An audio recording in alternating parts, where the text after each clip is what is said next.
प्यारे बच्चों नमस्कार, मैं मनीष शर्मा मैथ के इस लेक्चर में आप सभी का स्वागत करता हूं।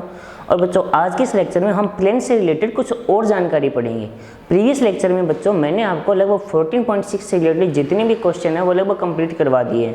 हाँ, जो क्वेश्चन बच्चों मैंने छोड़े हैं वो जो करवाए हैं उन्हीं के जैसे हैं, वो आपके लिए जो होमवर्क है उनको आप सिर्फ तैयार कीजिए।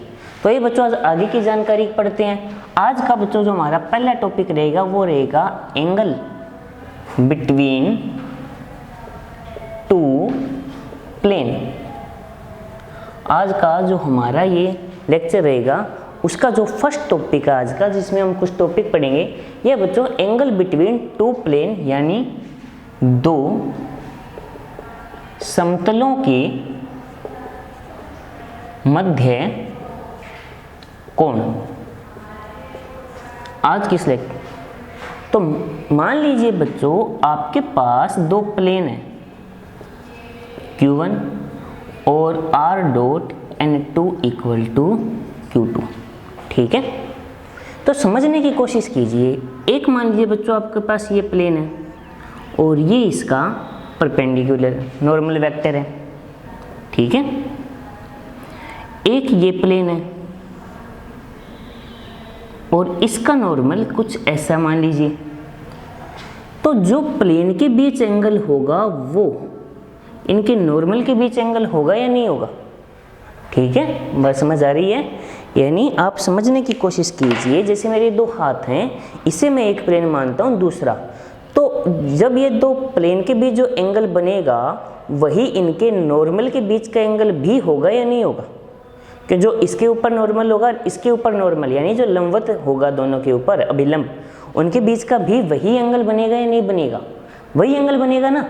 तो इसलिए दो प्लेन के बीच के एंगल को समझने के लिए हम नॉर्मल के बीच का एंगल ज्ञात करेंगे। क्लियर है? तो नॉर्मल के बीच का एंगल यदि मुझे पता चल जाए तो वही एंगल प्लेन के बीच का हो जाएगा या नहीं हो जाएगा। क्लियर हो गई होगी बच्चों सारी बात।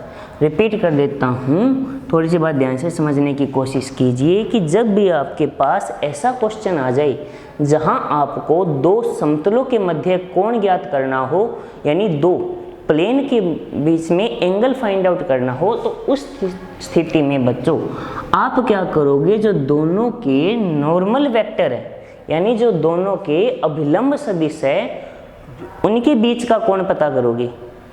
क्योंकि जो कोण इन दोनों के बीच बनेगा वही कोण प्लेन के बीच भी बनेगा।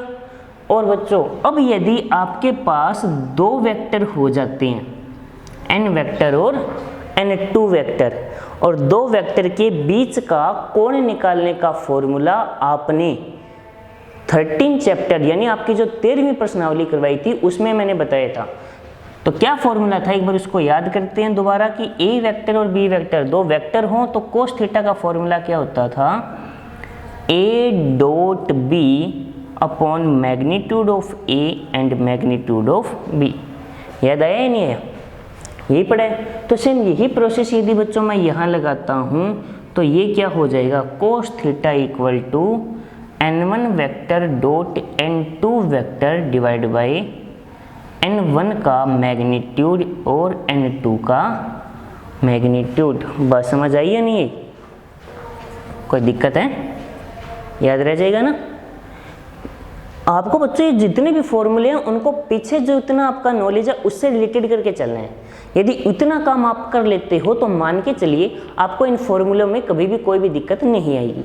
पहले फॉर्मूला क्लियर हो गया होगा कि दो प्लेन के मध्य जब भी आपको एंगल पता करना हो, कोण ज्ञात करना हो, तो आप इस फॉर्मूले का यूज करोगे। कब? जब आपको प्लेन वेक्टर फॉर्म में दे दिए जाएं। ये कौन सा रूप है? वेक्टर फॉर्म यानी सदिश रूप। इतनी बात समझ आ गई? ये है इसकी वेक्टर फॉर्म। अब इसे ही यदि मैं कार्टेशियन फॉर्म में लिखना चाहूँ, कार्तीय रूप में यदि इसे लिखें, तो मैंने क्या किया बच्चों, यदि मैं ये मान लूँ कि n1 वेक्टर है a1 i cap b1 j cap plus c1 की कैप।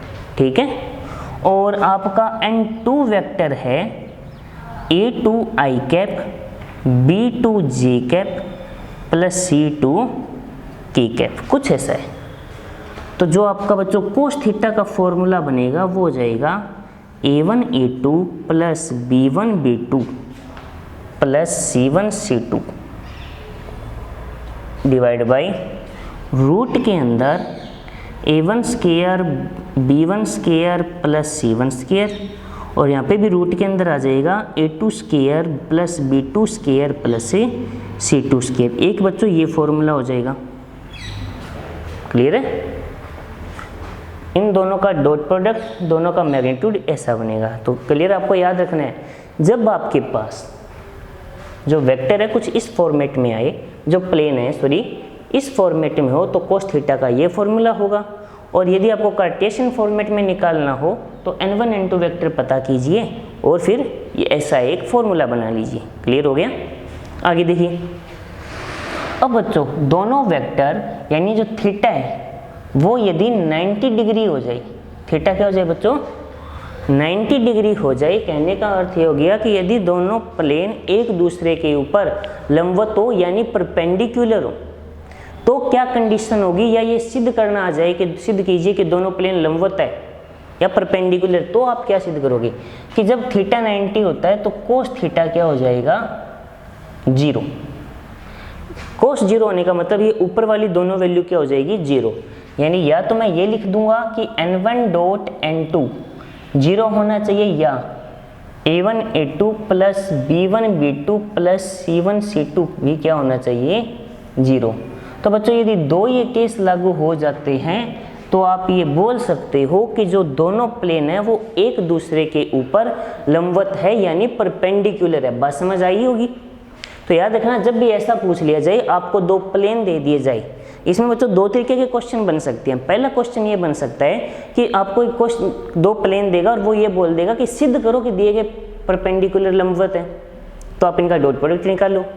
या वो ये कह देगा जांच कीजिए, पता कीजिए भी लंबवत है या नहीं, यानी परपेंडिकुलर है या नहीं है। या फिर वो क्या कर सकता है कि यहाँ पर जैसे जो a1 a2 b1 b2 c1 c2 की जगह आपको कोई कांस्टेंट दे देगा लैम्डा, कोई वैल्यू दे देगा लैम्डा, कहीं भी दे सकता है, और फिर वो बोल देगा कि यदि ये दोनों एक दूसरे पर परपेंडिकुलर यानी लंबवत है तो लैम्डा क्या होगा वो बताना है। क्लियर होगी बात? तो जो इस तरीके से आपको ये वैल्यू पता करनी है। और एक केस और बन सकता है यदि जो प्लेन है वो क्या हो पैरेलल हो यानी समांतर हो, उस कंडीशन में आप ये बात याद रखोगे कि a1/a2 equal b1/b2 equal c1/c2 होगा।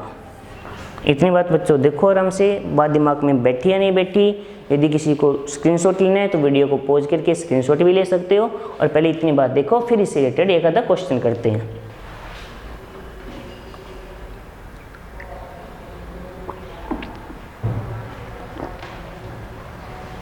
ठीक है बच्चों, वीडियो को पॉज करके स्क्रीनशॉट ले लिया होगा। तो आइए बच्चों इससे रिलेटेड आज हम कुछ क्वेश्चन करते हैं पहले, उसके बाद इस पर आगे आते हैं। बेसिक फॉर्मूला याद रह जाएगा कोस थीटा का n1 dot n2 n1 magnitude n2, ये वेक्टर फॉर्म, ये आपकी कार्टेशियन फॉर्म, और ये इसकी कंडीशन यानी परपेंडिकुलर और लंबवत। पैरेलल का मतलब होता है थीटा 0, ठीक है, क्योंकि उस कंडीशन में कोस क्या हो जाएगा 1। तो आइए बच्चों इसको आगे सॉल्व करते हैं और कुछ क्वेश्चन करते हैं, फिर नए फॉर्मूले की ओर बढ़ेंगे हम।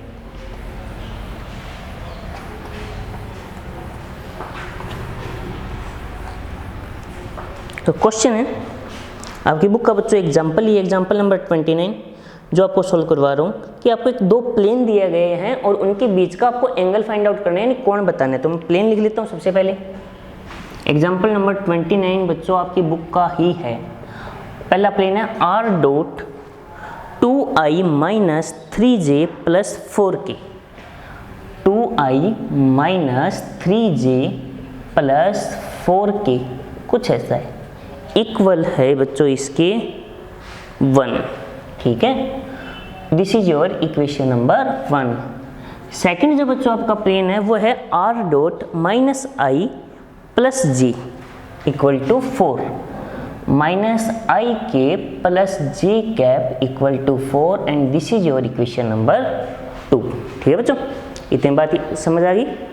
आपको क्या है, दो प्लेन दे दिए, आपको क्या करना है, इन दोनों के बीच में जो भी एंगल बन रहा है, जो भी कोण बन रहा है वो पता करना है।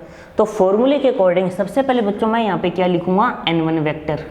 n1 वेक्टर क्या होगा, जो फर्स्ट प्लेन में यहाँ है तो ये क्या है, ये है 2i minus 3j plus 4k। और n2 वेक्टर क्या है, ये रहा माइनस आई cap plus J cap. Clear हो गया। अब बच्चों हमें चाहिए n1 vector dot n2 vector फॉर्मूले के अकॉर्डिंग। ठीक है, तो इन दोनों का डॉट प्रोडक्ट बच्चों आप सब जानते हो, i वाला i के साथ होगा, j का j के साथ और k का k के साथ। यहाँ पे देखो i के साथ कितना है 2, यहाँ पे -1, यहाँ पे j के साथ -3 और यहाँ पे 1, यहाँ पे k के साथ तो 4 है लेकिन यहाँ पे k नहीं है। k नहीं होने का मतलब k के साथ यहाँ पे क्या माना जाएगा 0, और 0 का किसी भी मल्टीप्लाई करो वो क्या हो जाता है बच्चों 0 हो जाता है, तो लिखेंगे नहीं, तो ये आएगा -2 -3 इक्वल टू बच्चों कितना हो जाएगा -5। क्लियर हो गई इतनी बात। उसके बाद हमें चाहिए n1 का मैग्नीट्यूड। n1 का मैग्नीट्यूड क्या होगा, देखो स्क्वायर करो, 2 का स्क्वायर 4, इसका स्क्वायर 9 और इसका सम करोगे तो ये आ जाएगा बच्चों रूट का 29। फिर n2 वेक्टर का मैग्नीट्यूड 1 का स्क्वायर 1, 1 का 1, टोटल आ गया 2। तो अब देखो बच्चों हमारे पास सारी वैल्यू आ गई या नहीं आ गई। तो जब आप सारी वैल्यू फाइंड आउट कर लेते हो तो फॉर्मूले में रख दो बस, और क्या। तो कोस थीटा क्या होता है, एक बार फॉर्मूला दोबारा याद करते हैं। फॉर्मूला पढ़ा था n1 vector dot n2 vector divide by n1 vector का मैग्नीट्यूड n2 वेक्टर का मैग्नीट्यूड। ये फॉर्मूला बताया ना आज के इस लेक्चर में, स्टार्टिंग में बताया था आपको। तो यहाँ पे वैल्यू ऊपर वाली वैल्यू आई है -5, ये आया है √29, ये आया है √2, दोनों का मल्टीप्लाई करो तो ये हो जाएगा √58 कोस थीटा। तो बच्चों थीटा होगा वो हो जाएगा कोस इनवर्स -5 अपॉन √58 और दैट्स योर आंसर। बताइए बच्चों बात समझ आई नहीं, कठिन है क्या भाई। आप ये सोच रहे हो कि प्लेन के क्वेश्चन है, मतलब क्वेश्चन का सिर्फ प्रोसेस तो वही रहे ना सारा। हाँ वर्ड चेंज हो गए, पहले आपने 2 वेक्टर के बीच फाइंड आउट किया, उसके बाद आपने 2 लाइन के बीच फाइंड आउट किया, और उसके बाद आपने 2 प्लेन के बीच एंगल फाइंड आउट किया। लेकिन आप खुद सोचिए क्या फॉर्मूला बदला है क्या, फॉर्मूला तो फिक्स है। फॉर्मूला तो शुरू में दोनों का डॉट नीचे, बस आपको ये पता करना है कि किन का डॉट होगा, किन का मैग्नीट्यूड लेना, बस इतनी बात पता चल जाए तो क्वेश्चन सॉल्व है। क्लियर हो गया बच्चों, बस समझ आ गई। लेकिन एक क्वेश्चन से ही क्लियर नहीं माना जा सकता, तो हम कुछ और क्वेश्चन करते हैं, ठीक है, और एग्जाम्पल करते हैं जिससे ये टॉपिक बढ़िया तरीके से आपके कवर होना जरूरी है। इसको इरेज कर रहा हूँ, आगे देखिए एग्जाम्पल नंबर नेक्स्ट, जो बुक का ही रहेगा बच्चों, एग्जाम्पल नंबर 30। जो एग्जाम्पल नंबर आपका 30 है वो देखिए, वो क्या दिया गया। एग्जाम्पल नंबर 30 है कि सिद्ध करना है कि जो 2 समतल है वो दोनों एक दूसरे के ऊपर लंबवत हैं, यानी परपेंडिकुलर है। तो आपको परपेंडिकुलर के 2 केस बताए हैं। पहले मैं प्लेन लिख लेता हूँ, उसके बाद करते हैं कि 2x + 6y + 6z। पहला है 2x + 6y + 6z = 7, और एक प्लेन और दिया गया आपको 3x + 4y - 5z, 3x + 4y - 5z = 8। ये 2 बच्चों प्लेन दिए गए हैं। तो सबसे पहले आप ये देखिए कि ये वेक्टर फॉर्म में है या कार्टेशियन फॉर्म में है। ये वेक्टर है या कार्टेशियन है, तो आपका जवाब क्या होना चाहिए, दोनों के दोनों कार्टेशियन फॉर्म में है। और कार्टेशियन फॉर्म में हो तो उनको लंबवत यानी परपेंडिकुलर करने का क्या फॉर्मूला होता है, फॉर्मूला होता है कि a1 a2 + b1 b2 + c1 c2 = यदि क्या हो जाए 0, यदि इक्वल टू में क्या आ जाए बच्चों 0 आ जाए, तो हम ये बोल सकते हैं कि जो दोनों के दोनों प्लेन है वो एक दूसरे के ऊपर लंबवत है, यानी परपेंडिकुलर है। ऐसा आसानी से बोला जा सकता है। तो अब आपको a1 चाहिए, तो देखो a1 कितना है 2, b1 6 और c1 6, a2 3 है, b2 4 है और c2 है -5। अब बच्चों सारी वैल्यू रखो और सोल्व करो तो क्या होगा, देखिए रूल के according a1 a2 + b1 b2 + c1 c2 equal क्या है, देखो a1 की वैल्यू 2, a2 की 3, 2 × 3 B1 6 B2 4, C1 6 C2 -5, क्या आ जाएगा 2 3 जा 6, 24 -30, तो ये हो जाएगा 30 - 30 = 0। यानी बच्चों हमारे पास जो रिजल्ट आया A1 A2 plus B1 B2 plus C1 C2 ये किसके इक्वल आया है? तो ये आया है आपका 0 के इक्वल। और यदि ये कंडीशन 0 के इक्वल आई तो मैं आसानी से बोल सकता हूँ कि जो दिए गए प्लेन है वो एक दूसरे के ऊपर क्या है? परपेंडिकुलर यानी लंबवत है। तो बताइए बच्चों बात समझ आई है नहीं? क्लियर होगी? कोई डाउट है क्या?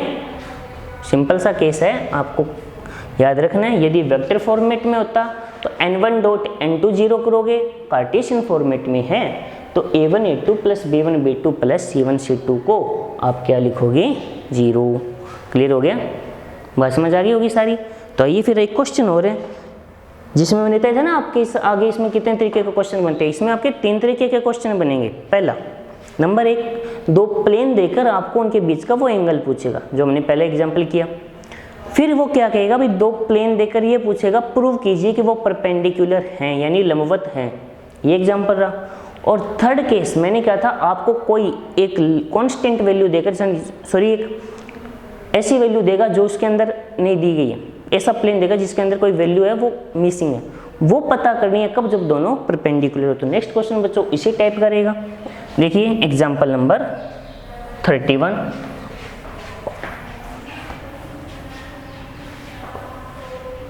तो जो आपकी बुक का जो एग्जाम्पल नंबर 31 है उसके ऊपर बढ़ते हैं। देखिए क्वेश्चन है कि यदि प्लेन यानी यदि समतल r dot I plus 2j plus 3k equal to क्या हो? 7 हो। ठीक है।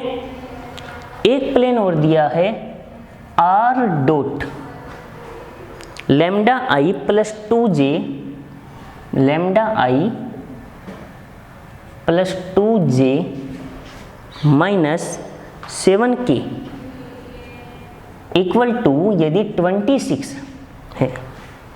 और हमें ये दिया गया है कि ये दोनों प्लेन एक दूसरे के ऊपर लंबवत है यानी ये परपेंडिकुलर है।